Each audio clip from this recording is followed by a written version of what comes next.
കേരള ചരിത്രത്തിൽ മുമ്പ് ഒരിക്കലും ഉണ്ടായിട്ടില്ലാത്ത, ഇനി ഒരിക്കലും ഉണ്ടാകാൻ പാടില്ലാത്ത ഒരു വലിയ ധൂർത്തും ആർഭാടവും കെട്ടുകാഴ്ചയുമായിരുന്നു കാരണഭൂതൻ്റെ നേതൃത്വത്തിൽ കഴിഞ്ഞ നവംബർ 18 മുതൽക്ക് ഏതാണ്ട് 36 ദിവസം കേരള സംസ്ഥാനത്തെ മുഴുവനും സ്തംഭിപ്പിച്ചുകൊണ്ട്, പിടിച്ചു കുലുക്കിക്കൊണ്ട് നടന്ന നവകേരള സദസ്സ്. ഈ സർക്കാർ വന്നതിന് ശേഷം പല ധൂർത്തുകളും ഉണ്ടായിട്ടുണ്ട്. കേരളീയം എന്ന പേരിലൊരു വലിയ ഉടായിപ്പ് പരിപാടി നടത്തി. അതുകൊണ്ട് ആർക്ക് എന്ത് പ്രയോജനം ഉണ്ടായെന്ന് ആർക്കും അറിയില്ല. അതുകൂടാതെ ഈ നവകേരള സദസ്സിന് ശേഷം മുഖാമുഖം എന്ന് പറഞ്ഞൊരു പരിപാടി നടത്തി. ഈ മുഖാമുഖത്തിൽ ജനങ്ങൾക്ക് നേരിട്ട് മുഖ്യനെ കണ്ട് ചോദ്യങ്ങൾ ചോദിക്കാനുള്ള അവസരമാണെന്ന് വിചാരിച്ചെങ്കിൽ തെറ്റി. നേരത്തെ എഴുതി കൊടുത്ത് അദ്ദേഹം അംഗീകരിച്ച് അദ്ദേഹത്തിന് തൃപ്തികരമായിട്ടും അദ്ദേഹത്തിന് രുചികരമായിട്ടും തോന്നിയ ചോദ്യങ്ങൾ മാത്രം തിരഞ്ഞെടുക്കപ്പെട്ട ആളുകളെ കൊണ്ട്, അത് പാർട്ടി അനുഭാവികളെ കൊണ്ട് അല്ലെങ്കിൽ സ്തുതികായരെ കൊണ്ട് മാത്രം ചോദിപ്പിക്കുന്ന ഒരു പരിപാടിയായിരുന്നു മുഖാമുഖം. അത് മറ്റൊരു കെട്ടുകാഴ്ചയായിട്ട്, മറ്റൊരു കോമാളിത്തരമായിട്ടും മാറി. പക്ഷേ ഇതിനെല്ലാത്തിനും കിടപിടിക്കുന്ന മറ്റൊരു സംഭവമായിരുന്നു ഈ ആണ്ടോടാണ്ട് അല്ലെങ്കിൽ 2 കൊല്ലത്തിലൊരിക്കൽ നടത്തിക്കൊണ്ടിരിക്കുന്ന വമ്പിച്ച ലോക കേരള സഭ. ഇത്ര അസംബന്ധ ജടിലമായൊരു പരിപാടി ആർക്കും സംഘടിപ്പിക്കാനോ അല്ലെങ്കിൽ കൺസീവ് ചെയ്യാനോ പറ്റുകയില്ല. അങ്ങനത്തെ ഒരു അസംബന്ധമാണ് ലോക കേരള സഭ. അതിനെയും വെട്ടുന്ന, അതിനെ വെല്ലുന്ന അതിഭയങ്കരമായ മറ്റൊരു ധൂർത്തായിരുന്നു നവകേരള സദസ്സ്.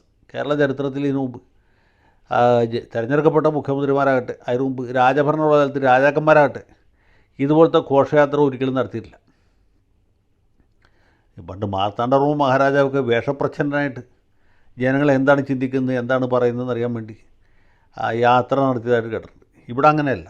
വലിയ പരസ്യം കൊടുത്ത് KSRTC ബസ്സിൽ ഇദ്ദേഹത്തിൻ്റെ പുഞ്ചിരിക്കുന്ന മുഖം, അത് വളരെ അപൂർവമായൊരു കാഴ്ചയാണ്. പുള്ളി അങ്ങനെ പുഞ്ചിരിക്കുന്ന ആളല്ല. പുഞ്ചിരിക്കുന്ന മുഖമൊക്കെ ആലേഖനം ചെയ്ത് വലിയ തോതിൽ പരസ്യം കൊടുത്ത് റെയിൽവേ സ്റ്റേഷനിൽ ഇതിൻ്റെ പരസ്യം പ്രകടിപ്പിച്ച്, അതുപോലെ മതിലെഴുതി, വലിയ ഹോർഡിങ്ങുകൾ സ്ഥാപിച്ച്, ഫ്ലെക്സ് ബോർഡുകൾ വെച്ച്, വലിയ പരസ്യത്തോടും മറ്റു തരത്തിലുള്ള ആർഭാട സമന്വിതമായിട്ടുള്ള പ്രചരണത്തോടും കൂടിയിട്ടാണ് ഈ നവകേരള കെട്ടുകാഴ്ച നടത്തിയത്. അത് 36 ദിവസം കഴിഞ്ഞ് തിരുവനന്തപുരത്ത് സമാപിച്ചപ്പോഴത്തേക്കും ഖജനാവിന് വലിയ ശോഷണമുണ്ടായി. അതിൻ്റെ അവസാനത്തെ എന്ന് പറയാൻ പറ്റുകയില്ല. പോസ്റ്റ് അടിക്കാനും മതിലെഴുതാനും അതുപോലെ ഇദ്ദേഹത്തിൻ്റെ ഹോർഡിങ്ങുകൾ വയ്ക്കാനുമായിട്ട് ചിലവായതിൽ ഏതാണ്ട് 9 കോടി 16 ലക്ഷം രൂപ ഇപ്പോൾ ഖജനാവിൽ നിന്ന് അനുവദിച്ചു എന്ന വാർത്തയാണ് നമ്മൾ പുറത്തു വന്നത്. അതിലെ പ്രധാനപ്പെട്ട ഒരു കാര്യം എന്ന് വെച്ചാൽ കേരളം വലിയ പ്രളയക്കെടുതിയിൽ കൂടി കടന്നുപോവുകയാണ്. വയനാട്ടിൽ പ്രകൃതി ദുരന്തമുണ്ടായി, 1000 കോടി രൂപയുടെ നഷ്ടമുണ്ടായി എന്ന് പറയുന്നു. എത്ര ആളുകൾ മരിച്ചു എന്ന് കൃത്യമായിട്ട് അറിയില്ല. 300-ലധികം പേർ മരിച്ചു എന്നാണ് ഒരു കണക്ക്. അപ്പോൾ ഇത്രയധികം ആൾനാശം ഉണ്ടായി, ഇത്രയധികം സ്വത്ത് നാശമുണ്ടായ ഒരു വലിയ പ്രകൃതി ദുരന്തത്തിന് ശേഷവും സർക്കാരിൻ്റെ പ്രഥമ പരിഗണന എന്ന് പറയുന്നത് ഈ നവകേരള കെട്ടുകാഴ്ചയ്ക്ക് വേണ്ടി ചിലവാക്കിയ പൈസയിൽ ഒരു ഭാഗം കൊടുത്തു തീർക്കുക. 9.16 കോടി ഖജനാവിൽ നിന്ന് കൊടുക്കുക. എന്തിനു വേണ്ടി ചിലവായ പൈസയാണ്? ഇദ്ദേഹത്തിൻ്റെ മുഖം നമ്മളെ കാണിച്ച് നമ്മളെയൊക്കെ സന്തോഷിപ്പിക്കുന്നതിന് വേണ്ടി ചിലവായ പൈസ. അല്ലെങ്കിൽ ഇദ്ദേഹത്തിൻ്റെ ഈ മഹത്തായ യാത്ര ഇതാ വരുന്നു, ഇതാ കടന്നു വരുന്നു, കടന്നു വരുന്നു, കടന്നു വരുന്നു, കടന്നു വരുന്നു എന്ന് പറഞ്ഞ് നമ്മളെയൊക്കെ സന്തോഷിപ്പിക്കുന്നതിന് വേണ്ടി ചിലവായ പൈസ. ആ പൈസയാണ് ഇപ്പോൾ കൊടുക്കുന്നത്. ഇനി യഥാർത്ഥത്തിലുള്ള ബില്ല് വരാൻ പോകുന്നുള്ളൂ. ഏതാണ്ട് 1.5 കോടി രൂപയുടെ ഒരു ബസ് വാങ്ങിച്ചു. ആ ബസ് ഇങ്ങനെ ചോർന്നു വലിച്ച് അവശ നിലയിൽ കിടക്ക്. സഖാവ് ബാലൻ പറഞ്ഞത് മുഖ്യനും പരിവാരങ്ങളും യാത്ര ചെയ്ത വാഹനം എന്ന രീതിയിൽ ഇത് ചരിത്ര വിദ്യാർത്ഥികൾക്ക് പാഠപുസ്തകമായിട്ട് മാറും. ഭാവിയിൽ ഇത് കാണാൻ വേണ്ടി ആളുകൾ ടിക്കറ്റ് എടുത്ത് വരുന്നതാണ്. ടിക്കറ്റ് എടുത്ത് ഇപ്പോൾ ആളുകൾ വന്നുകൊണ്ടിരിക്കുകയാണ്. ഇവിടെ നിന്നല്ല, മംഗോളിയ, ഉത്തര കൊറിയ, അല്ലെങ്കിൽ കിഴക്കൻ പാകിസ്ഥാൻ മുതലായ സ്ഥലങ്ങളിൽ നിന്നാണ്. കാരണം ഇവിടെയുള്ള ആളുകൾക്കൊക്കെ ഇതിനോട് പുച്ഛവും പരിഹാസവുമാണ്. ഇതുപോലൊരു കോമാളിത്തരം കാണിച്ചിട്ട് ഇത് കാണാനായിട്ട് ആളുകൾ വരുന്നു പറയുന്നത് ഈ നേതാവിൻ്റെയൊക്കെ തലയ്ക്ക് ഓളമെന്നല്ലാതെ എന്ത് പറയാനാണ്? ഇവരൊക്കെ വല്ല മനോരോഗ ആശുപത്രിയെ കൊണ്ട് ചികിത്സിപ്പിക്കുകയാണ് ചെയ്തത്. അത് വേറെ വശം. ഞാൻ പറഞ്ഞത് ഇതിനു വേണ്ടി നടത്തിയ ധൂർത്ത്. എത്ര വിദ്യാലയങ്ങളുടെ മതിലിടിച്ചു, എത്രയോ ആളുകൾക്ക് എന്തൊക്കെ തരത്തിലുള്ള ദോഷം ഉണ്ടാക്കിയില്ലേ? കരിങ്കൊടി കാണിക്കുന്ന ആളുകളെ പോലീസുകാർ തല്ലുന്ന മനസ്സിലാക്കാം. മുഖ്യമന്ത്രിയുടെ ഗൺമാൻ ഇറങ്ങി തല്ലിയത് പോലും മനസ്സിലാക്കാം. ഈ DYFIക്കാരെന്ന് പറഞ്ഞ സന്നദ്ധ പ്രവർത്തകർ ജീവൻ രക്ഷാപ്രവർത്തനം എന്ന പേരിൽ നടത്തിയ മർദ്ദനം, അതിനെന്തെങ്കിലും ന്യായീകരണമുണ്ടോ? ഇതൊക്കെ കഴിഞ്ഞിട്ട് ജനങ്ങൾ, ഇദ്ദേഹത്തിൻ്റെ ജനപ്രീതി വർദ്ധിക്കും, ജനങ്ങൾ ക്യൂ നിന്ന് പുള്ളിയെ വീണ്ടും വോട്ട് ചെയ്ത് ജയിപ്പിക്കും എന്നാണ് വിചാരിച്ചത്. പക്ഷേ അവിടെയാണ് പുള്ളിക്ക് തെറ്റുപറ്റിയത്. ജനങ്ങൾ 20-ൽ 19 സീറ്റിൽ തോൽപ്പിച്ചു. ഈ ഇതിന് കെട്ടുകാഴ്ചയുടെ നിലവാരം വെച്ച് നോക്കുമ്പോൾ 20-ൽ 21 സീറ്റ് തോൽപ്പിക്കാൻ പാകത്തിനുള്ള ഒരു ഭരണ നേട്ടമാണ്. കാരണം പട്ടം താണുള്ള സാറിനോ അല്ലെങ്കിൽ പനമ്പള്ളി കോയെന്നവനോ CH മുഹമ്മദ് കോയക്കോ കരുണാകരനോ ആർക്കും ഇതുപോലെ ഒരു കെട്ടുകാഴ്ച നടത്താൻ പറ്റിയിട്ടില്ല. അച്യുതമേനോനും അല്ലെങ്കിൽ പി കെ വീടും EMSൻ്റെ ഒന്നും കാര്യം പ്രത്യേകം പറയേണ്ടതില്ല. അച്യുതാനന്ദനും ചിലവായിട്ടില്ല. ചിലവാക്കാൻ പറ്റിയായിരുന്നില്ല. കമ്മ്യൂണിസ്റ്റുകാരുടെ ഒരു നൈതികതയുണ്ട്, അല്ലെങ്കിൽ രാഷ്ട്രീയ ധാർമ്മികതയുണ്ട്, സദാചാരമുണ്ട്. അതിന് നിരക്കുന്ന പ്രവൃത്തിയല്ല ചെയ്തത്.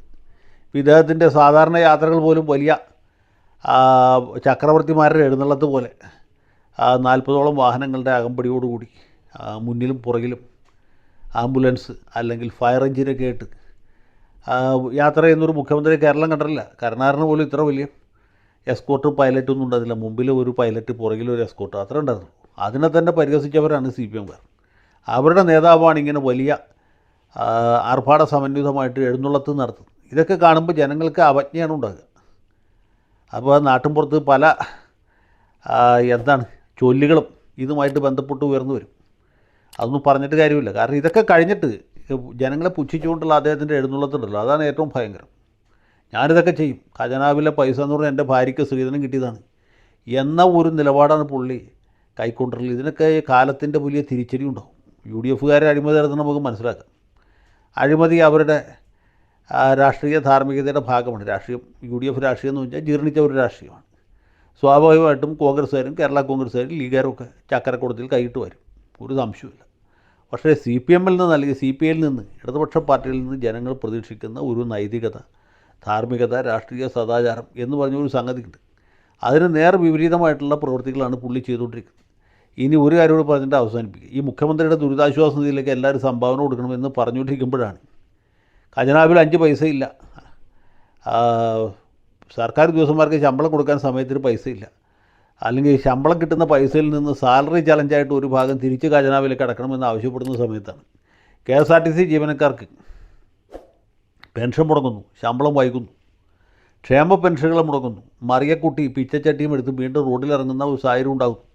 അങ്ങനെ ഒരു സമയത്താണ് ഇദ്ദേഹത്തിൻ്റെ പോസ്റ്റർ ഒട്ടിച്ചവർക്ക്, അദ്ദേഹത്തിന് വേണ്ടി ജിങ്കിൾസ് തയ്യാറാക്കിയവർക്ക്, അല്ലെങ്കിൽ ഹോർഡിങ്ങുകൾ വച്ചവർക്ക്, ഇവർക്ക് പോസ്റ്റർ അടിച്ചവർക്കൊക്കെ പൈസ കൊടുക്കാൻ അതിന് ഖജനാവിൽ ഇഷ്ടംപോലെ പൈസ ഉണ്ട്, യാതൊരു ക്ഷാമവുമില്ല.